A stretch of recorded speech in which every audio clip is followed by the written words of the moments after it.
Cody Berman is a friend of ours in the financial independence community, and he recently posted an interesting investing question on Instagram. This is a breakdown of his net worth as a 28-year-old multimillionaire. And what Cody's basically asking for here is a critique of his asset allocation. That is, how much of each type of investment he's holding compared to his total net worth. I'm going to show you how to figure out your own asset allocation, and then I want to point out a huge risk that's hidden behind the scenes in Cody's portfolio, and probably in yours too, even if you don't have millions of dollars. Alright, let's get some boring math out of the way first. You gotta know this part to follow along with the rest. Suppose you have $20,000 in a brokerage account, invested in a couple stocks just for fun, and another $40,000 in your retirement account at work, invested in a stock market index fund. As far as we're concerned today, that's all one big chunk of your net worth, your stock allocation. Now, I'm sorry to tell you your grandma just passed away, but luckily she left you her paid off mobile home, which is worth $40,000. That's your allocation to real estate. Assuming you're debt-free and you don't have any other money, that gives you a total net worth, which is all assets minus all debts, of $100,000. Okay, but what's your asset allocation? Well, we're just going to plug in each one of those pieces into this formula right here to figure it out. First, we'll do stocks, then we'll do real estate, and there you go. Your asset allocation is 60% stocks, 40% real estate, for a total of 100%. You probably could have done that in your head. Now, what's the point of this? Why should you care?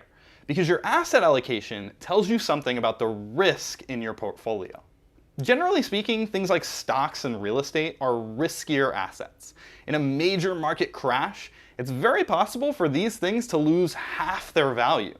For example, in the financial crisis of 2008, that's exactly what happened for both of those things. But they're also awesome wealth builders over the long run. Stocks and real estate have had some of the best returns historically as investments. There are less risky assets out there too, by the way. Most bonds have lower risk and a lower expected return.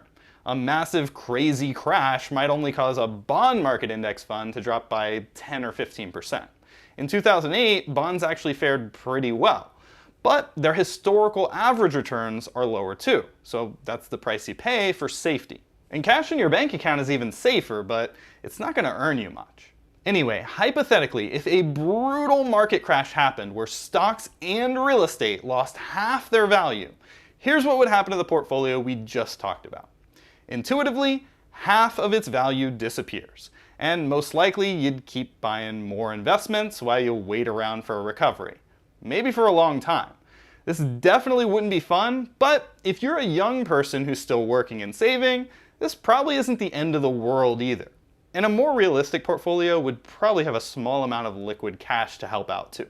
Now that we got the basics down, let's look at a slightly different portfolio. And this is where some of the hidden risks comes in that most people don't even think about. Suppose you have $60K in stocks, same as before. But this time, you own a rental condo that's worth $140,000 with a remaining mortgage balance of $100,000. This gives you the same net worth as before, $100,000. But what's your asset allocation? If you're doing the math in your head, you might say, well, I've got $60K in stocks and $40K net equity in that house, so that's 60% stocks and 40% real estate, exact same as before. But you couldn't be more wrong here. This portfolio definitely does not have the same asset allocation as the last one, and it doesn't carry the same risk either. Let's try using the actual formula for asset allocation, making sure to include your mortgage balance as debt.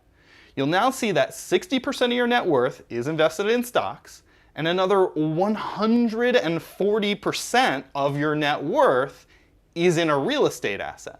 You might think I did something wrong here, but all the math is correct. Your asset allocation should add up to more than 100% if you have any debt of any kind, because you'll own more assets than you actually have in net worth, and these are percentages of your net worth. It's called a leveraged portfolio, and most people have one without even really realizing it, because most people have a mortgage or a car loan or a personal loan or a credit card debt. This one adds up to 200%, so we say that it's 2x leveraged with a very heavy exposure to real estate. Leverage is tricky. It'll increase your returns in good times, but it'll also increase your losses in bad times. It's a risk and return multiplier. 2x leverage basically multiplies both of those things by 2. So let's see what would happen to this portfolio in a major market meltdown. If stock and real estate prices decline by half, like they did in 2008, you might expect to lose half your money. But that's not what happens, because the full amount of your debt is still outstanding. The actual result is that your net worth drops to $0 in this case.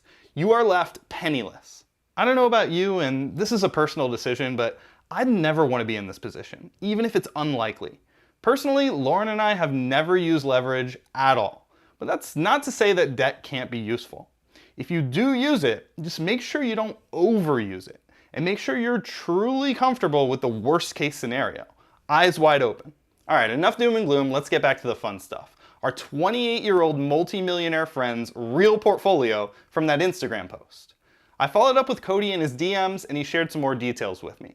He originally did his asset allocation calculation the quick and dirty way, without accounting for leverage. That's why his numbers seem to add up to 100%. In reality though, his rental real estate has some mortgage debt against it, which boosts the returns and the risk in his portfolio overall. Here's what the calculation looks like after accounting for the debt. As you can see, Cody is about 1.3x leveraged, with a total net worth of over $2.7 million. So all this stuff is personal. What do you think of Cody's asset allocation? Is it time for him to take some chips off the table? Or is his portfolio just right for a successful young entrepreneur? Let us know in the comments what you think, and don't forget to like this video and subscribe for more money and travel content from Trip of a Lifestyle. Stay safe in those markets. If you like this kind of stuff, don't forget to subscribe or follow along on your favorite social media platform.